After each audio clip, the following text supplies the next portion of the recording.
Brothers and sisters, may the Lord give you peace and welcome to the Daily Bible Wisdom.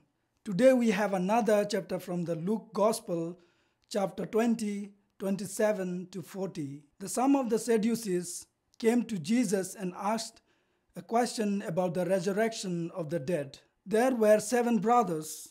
The first married and died childless. Then the second and the third married her. And so in the same way, all 7 died childless.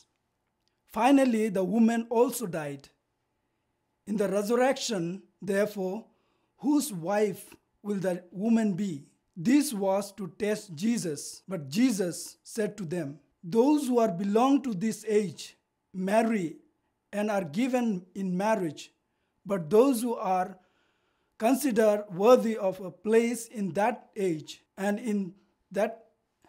in the resurrection from the dead, neither marry nor are given in marriage. Indeed, they cannot die anymore, because they are like angels and are children of God, being children of the resurrection. The idea of the resurrection of the dead, for you and me, Jesus has made it very clear through his own resurrection. The only thing is to have faith and hope in the person of Jesus. And the gospel of today reminds us that we do not belong to this world. We are like pilgrims and strangers in this world. This is not our permanent home. We are here to spread and proclaim the love of God to the ends of the world. Once we finish our task, we have to go back to our original home.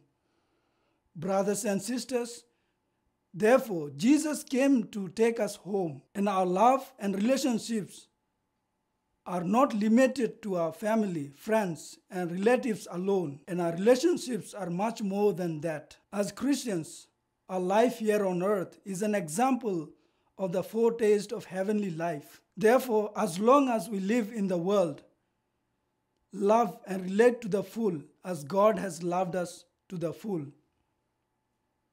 Jesus assures us that those who are worthy will be like angels, who will no longer die but become alive as children of God. In a new life in heaven, the focus will be joyful relationship with God, and thus there will be no more restrictions in relationships, because everyone will be brothers and sisters to each other.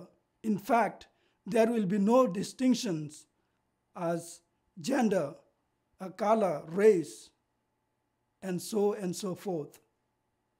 All will be equal before God. This promise of new life with God in eternity gives us hope in this age of confusion and suffering. God is indeed the God of living, not of dead. Therefore, let our eyes be focused on this coming scenario and not of this world.